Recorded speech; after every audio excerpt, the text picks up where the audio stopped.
Hello, my dear students. Today I am going to give you a brief lecture on How Much Land Does a Man Need by Leo Tolstoy. This story is written by Leo Tolstoy. Leo Tolstoy was a famous Russian writer and philosopher, born in 1828. He is best known for his great novels War and Peace and Anna Karenina, which are considered masterpieces of world literature. Tolstoy wrote about human life, morality, and social issues in a very realistic way. He also believed in simple living and non-violence. He died in 1910, but his work are still widely read and admired. Russia in the late 19th century, historical and philosophical context. This was a period of significant social and economic changes. Serfdom was abolished in 1861, leading to new opportunities for peasants to own land.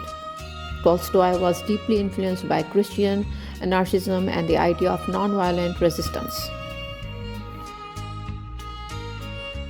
Tolstoy critiqued the modernization and industrialization of Russia.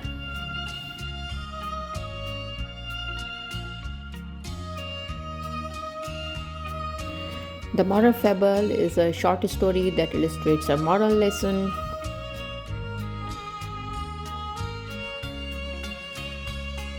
It often features simple characters and a clear symbolic plot. Its end delivers a powerful, unambiguous message. A moral is more important than complex characters' development. How much land does a man need? Is the story follows Fehom, a Russian peasant who believes he would no longer fear the devil himself if only he had enough land. Hearing this boast, the devil accepts the challenge and tempts Fehom with a series of increasingly lucrative land deals. Driven by greed and the desire for security, Fehom moves his family, buys more land, but is never satisfied. His final and fatal opportunity comes from the Bashka people who offer him seemingly simple deal. For 1,000 rebels, he can own all the land he can walk around in a single day, as long as he returns to his starting point by sunset. The climax and moral. In his desperate greed, Fehom walks too far. He exhausts himself in a frantic race back as the sun sets, collapses, and dies at the starting point. His servant buries him, and the story ends with its famous ironic conclusion. 6 feet from his head to his heels was all he needed.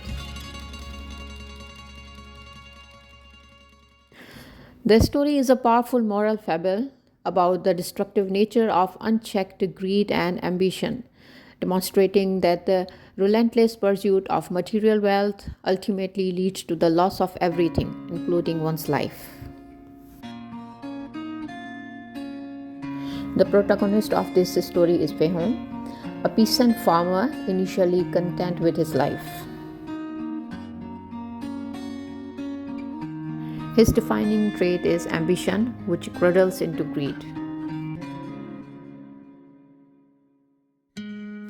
He believes land is the key to security and freedom from the devil's mischief.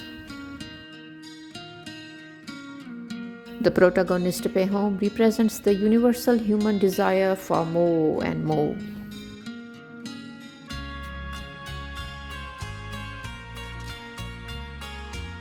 The devil is the antagonist of this story.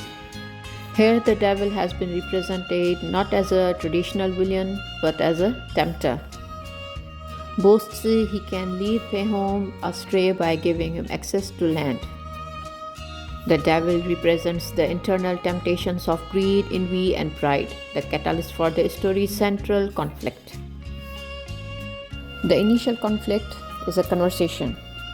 Fehom's wives and her sister from the city argue about whose life is better.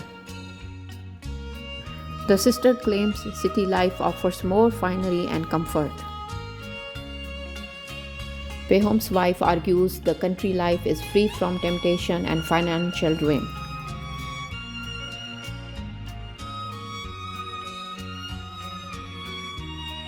As the discussion continues, Pehom listens quietly but then confidently intervenes, declaring that if he had enough land, he would not fear even the devil himself, revealing his growing desire for wealth and setting the stage for the events to come. This moment reveals Pehom's growing greed and foreshadows how his desire for land will ultimately lead to his downfall.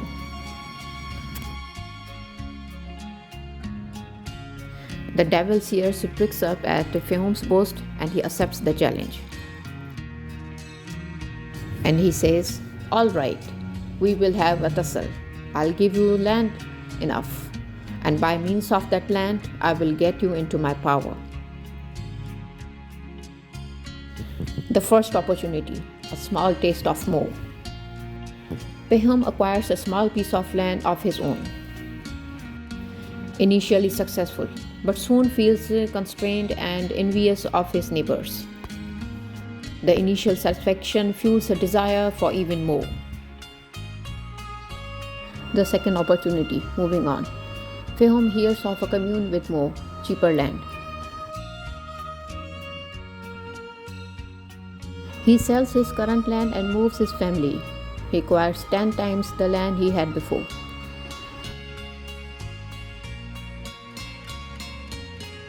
The pattern that establishes from this idea is acquisition. Temporary satisfaction, which give rises to new problems, distance, poor soil, which further gives rises to desire for more and more.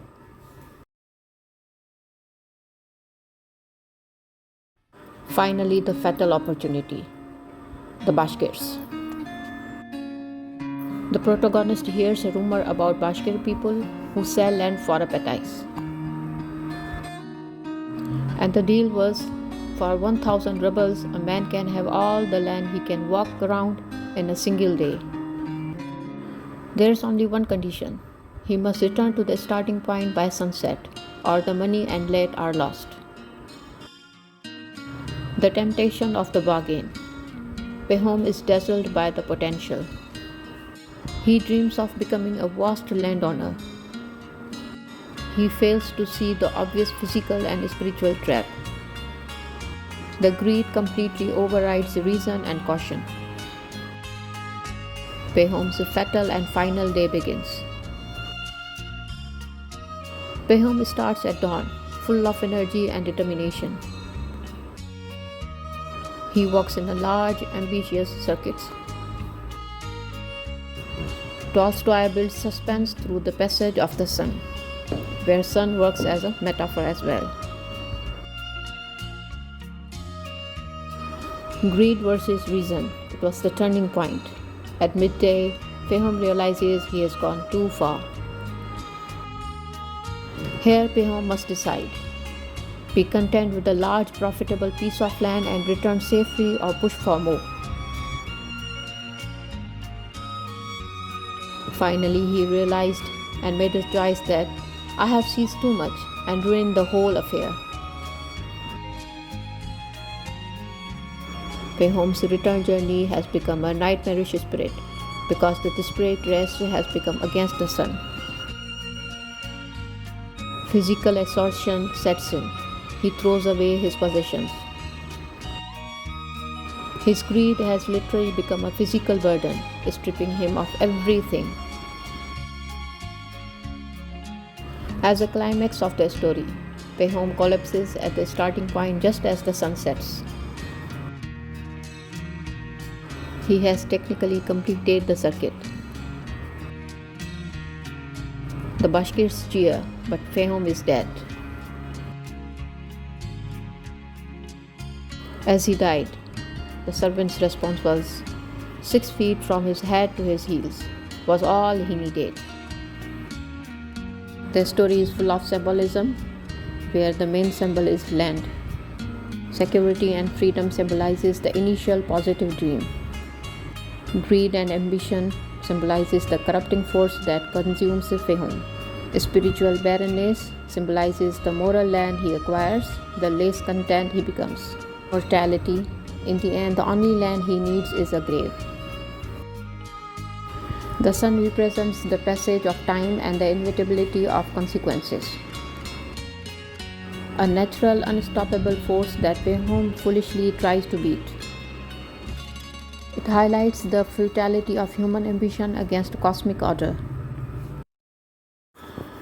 The explicit moral of the fable is greed leads to the loss of everything, including one's life. True wealth is not measured in material possessions. The pursuit of more is a trap that destroys contentment and happiness. Human needs are finite, human greed is infinite. In this story, Leo Tolstoy critiques a number of social and spiritual critics, including criticism on materialism, criticism of progress, and affirmation of simplicity.